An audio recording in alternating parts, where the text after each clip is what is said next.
time today. How are you? It's so good to see your smiling face. It's always so good to see your smiling face. I'm Mrs. Karen from the Harvard Dickens Library, and today we're going to do something a little bit different. Usually, when you come to story time, we learn about one letter of the alphabet and then we read a story on something special that's related to that letter of the alphabet. Today, because we're getting to the end of the alphabet, we're going to do 3 letters today. 2 of the 3 letters don't have a lot of things that we can pair with them to read a story about. So the last one, though, has a lot of good stories. I'm going to read you a wonderful story today with that last letter. So let's look at the 3 letters that we're going to talk about today, especially the last one. The first letter is this one right here. It looks like a crisscross. This is the letter X. You can actually make an X with your fingers if you take your 2 pointer fingers and cross them over like that. Can you do that? Excellent. Oh, excellent. Excellent has an X in it. X, there's not a lot of words that start with the letter X. X-ray is one of them, but this musical instrument is another one. This musical instrument is called a xylophone, and that's the word xylophone right there. It starts with the letter X. Xylophone has metal bars on it that are different sizes that you hit with these little sticks that have balls, rubber balls on the end. And when you hit each one of those metal plates, it makes a different sound. That's what a xylophone is. Now the next letter is this one. It's the letter Y. And Y is for a special color that we really like. It's the color of the sun. It's the color of the middle of an egg. Do you know what it is? You're right. It's the color yellow. And there is the word yellow right there. There is the start of yellow, and it's our letter Y. X and Y are sometimes hard to find stories for, but the last letter we can find lots of good stories. It's this letter right here. It's a zigzag Z. It's the letter Z. And today we are going to read a story about a zoo. Yes, zoo is the word right here, and it starts with the letter Z. That ziggity zaggity Z. Now, our zoo story, hopefully you've been to the zoo sometime. It's still kind of cold out right now, so maybe it's not a good time to go to the zoo yet, but maybe when the weather warms up, you can go outside and walk around at the zoo and see all the different kinds of animals. Today our story is called A Sick Day for Amos Mcgee, and it's a story about this man right here named Amos Mcgee, who is a zookeeper. He works at the zoo taking care of the animals. And one day, Amos gets sick. And let's see what happens when he can't go and see his animal friends at the zoo. Are you ready? This story is called A Sick Day for Amos Mcgee, and it's written by Philip C. Stead, and it's illustrated, or the pictures are drawn by Aaron E. Stead. And let's go off to the zoo. Are you ready? Here we go. Amos Mcgee was an early riser. Every morning when the alarm clock clanged, he swung his legs out of bed and swapped his pajamas for a freshly pressed uniform. There's his uniform right there in the cupboard for him to put on. He would wind his watch and set a pot of water to boil, saying to the sugar bowl, "A spoonful for my oatmeal, please, and 2 for my teacup." Belly full and ready for the workday, he'd amble out the door. Every day, Amos waited for the number 5 bus. "Next stop, City Zoo," the bus driver would call. "6 a.m., right on time," he'd reply. Amos had a lot to do at the zoo, but he always made time to visit his good friends. Shall we meet his good friends? Let's see who they are.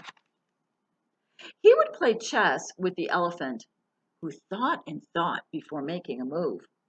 Run races with the tortoise, who never ever lost. Sit quietly with the penguin, who was very shy.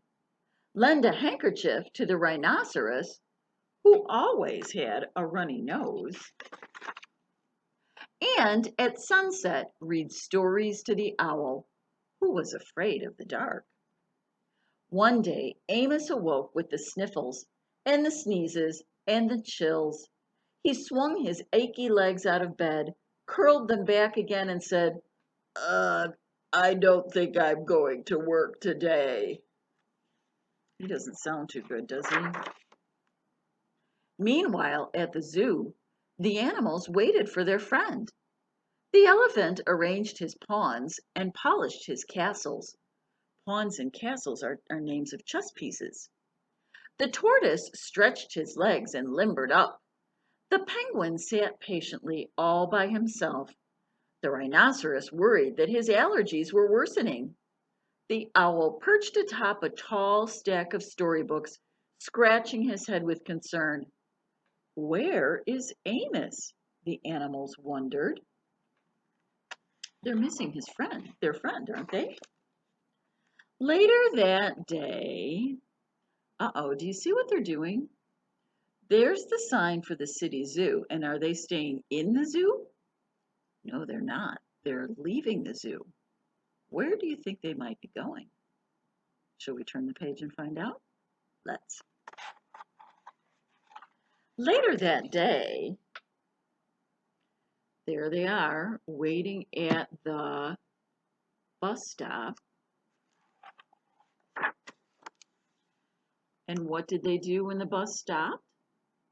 You're right, they got on the bus. Where do you think they're going? Let's turn the page and find out. Hooray! My good friends are here. Who did they go to see? Amos, their friend. You bet. The elephant prepared a game of chess. Amos thought and thought before making a move. I'm too tired to run races today, said Amos to the tortoise. Let's play hide and seek instead. The tortoise hid inside his shell. Amos hid beneath the covers. Do you see Amos hiding there? He looks like the tortoise, doesn't he? Amos yawned. I could use a nap. The penguin sat quietly, keeping Amos's feet warm. Achoo! Amos awoke with a sneeze. The rhinoceros was ready with a handkerchief. Isn't that nice? Now it's the rhinoceros's turn to worry about Amos's nose. I'm beginning to feel much better, thank you, said Amos to his friends. He swung his legs out of bed. Perhaps we'll share a pot of tea. Amos wound his alarm clock. It's getting late, he said. After all, we have a morning bus to catch. So Amos said good night to the elephant, and good night to the tortoise, and good night to the penguin, and good night to the rhinoceros, and good night to the owl, who, knowing that Amos was afraid of the dark, read a story aloud before turning out the light. And there they all are, nice and cozy in bed. Isn't that a sweet story? Amos visited all of his friends every day when he went to the zoo, but when he got sick, it was his friend's turn to take care of him. That's an awesome zoo story, isn't it? And here is our ziggity-zaggity zoo, letter Z. But I'm going to sing a song with you now, or say a finger rhyme, that I'll bet you know, but I have to take all my letters down. Are you ready? Remember, this is the letter X, this is the letter Y, and here is the letter Z. Now, this little play, or finger song, finger rhyme that we're going to do is one you might know. It features an animal from the zoo, a funny little animal that sometimes gets in trouble. In this case, here is a bed, and this zoo animal likes to jump on the bed. It's usually brown. It's kind of silly. It's a monkey. That's right, it's a monkey. And we are going to count 1, 2, 3, 4, and I dropped one of my monkeys because my monkey's being silly. and he wanted to hide, but we found him. And there he is.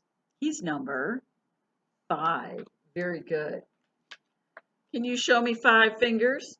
Very good. Good, good, good, good. Here we go. 5 little monkeys jumping on the bed. One fell off and bumped his head. Mama called the doctor, and the doctor said, "No more monkeys jumping on the bed." Well, one fell off and hit his head. How many do we have now? 4. 4 little monkeys jumping on the bed. One fell off and bumped his head. Mama called the doctor, and the doctor said, "No more monkeys jumping on the bed."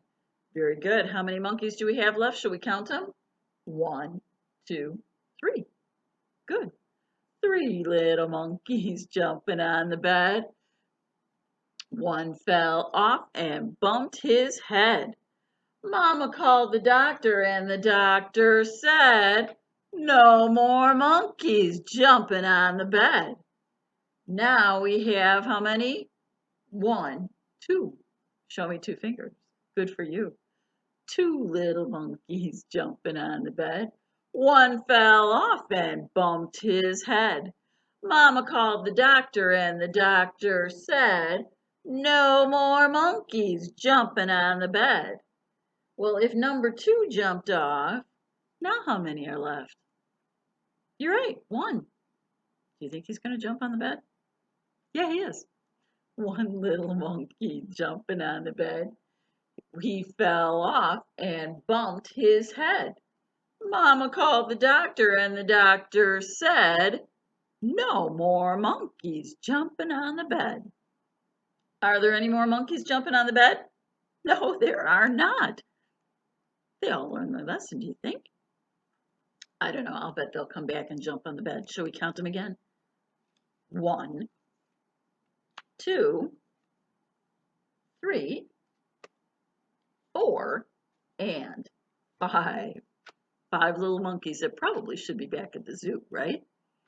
Now, today we're going to make something fun with another zoo animal. Hang on one second. I'm going to go get our craft and I'll show it to you. Today we're going to make something fun that is a zoo animal.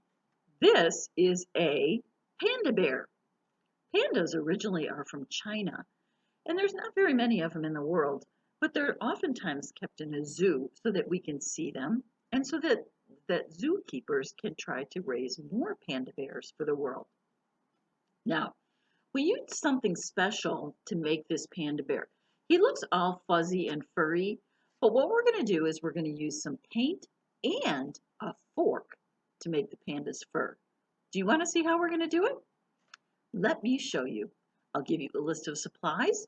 You go and get your supplies, and when you're ready, come on back and we'll fork paint a panda. I'll see you in a minute.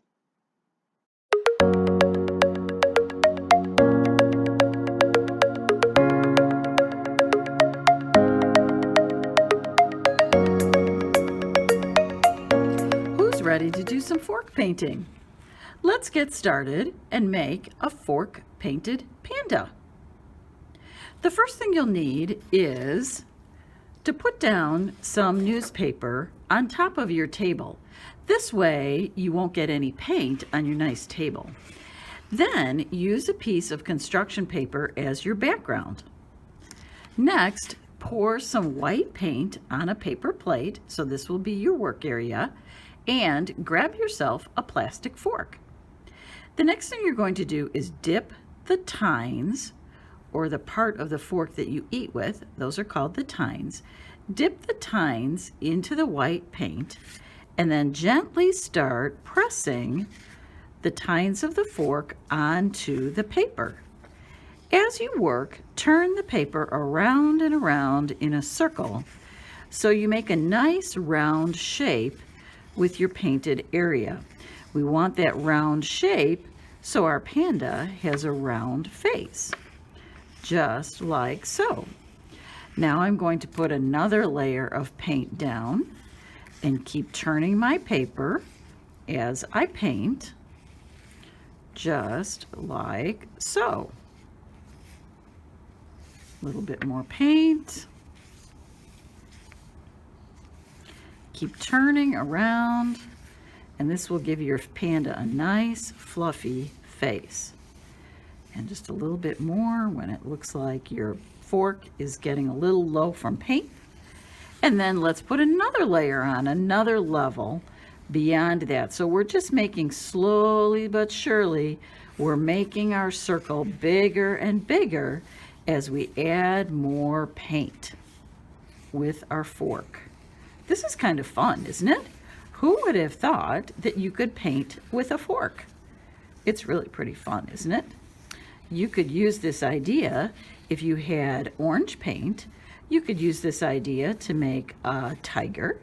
If you had yellow paint, you could use the same idea to make a lion's head. There, I think that's about right. I think that will be just right for my panda. The next thing I'm going to do is let my paint dry. Now, you can set your piece of paper off to the side and let it dry. It will take a couple hours to dry completely. I'm not going to make you wait to see how my panda turns out. I'm going to set this off to the side and grab another piece of paper that I already painted, and there it is. So once your paint is all dry, now you're going to need the pieces to make the panda's face. First, we're going to start with 2 half circles that look just like this. Those are going to be the panda's ears. So you can use either liquid glue or glue stick, like I'm using here. Flip one of the ears over and put lots of glue on the back of the ear, and then put one ear on one side towards the top of the circle. Then do the same thing with the other ear. Put lots of glue on the back of it and put it on the other side of the panda's head. There we go. Now our panda has 2 ears. How about some eyes? To make the eyes, I'm going to use 3 pieces of construction paper. I'm going to start with a black oval. Then on top of that, I'm going to glue a white circle. And then on top of the white circle, I'm going to glue a small black dot. So let's put the eyes together first. First, we'll glue the white circle onto the black oval. So turn it over and put lots of glue on it, and then put it on top of the black oval, just like that. Then let's put the small black dot right in the middle of the white circle, just like that. There is one panda eye. If I turn the whole black oval, all completed, over and put on lots of glue, I can put it right there on my panda's face. Now, pandas have 2 eyes, so let's grab another black oval, another white circle. We'll put some glue on the back of one white circle and glue it right onto the black oval, just like this. And then we'll put another small black dot in the middle of the white circle. And there is the panda's other eye. Put some glue on the back of the black oval and put it right next to the first eye that you put on the panda's head. That panda's looking pretty good, but I think now it needs a nose and a mouth. So to make the nose and the mouth, I cut 1 piece of black construction paper. I made a half circle to make the nose, and then I cut a small little black strip underneath the nose, and then a nice black curvy smile for the panda's smile. I'm going to glue all of this together. This whole piece I'm going to put some glue on the back of it so that it sticks very nicely onto my panda's head. And once I have glue on there, I'm going to put it right underneath the eyes.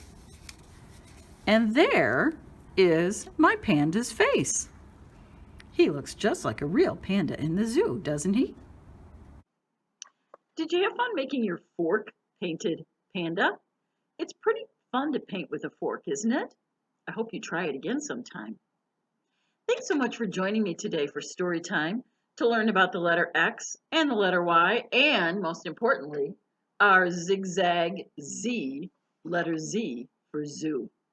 Thanks so much for coming today. I always love seeing your smiling face. Until I see you next time, make sure you keep reading lots of good books. I'll see you again soon. Bye.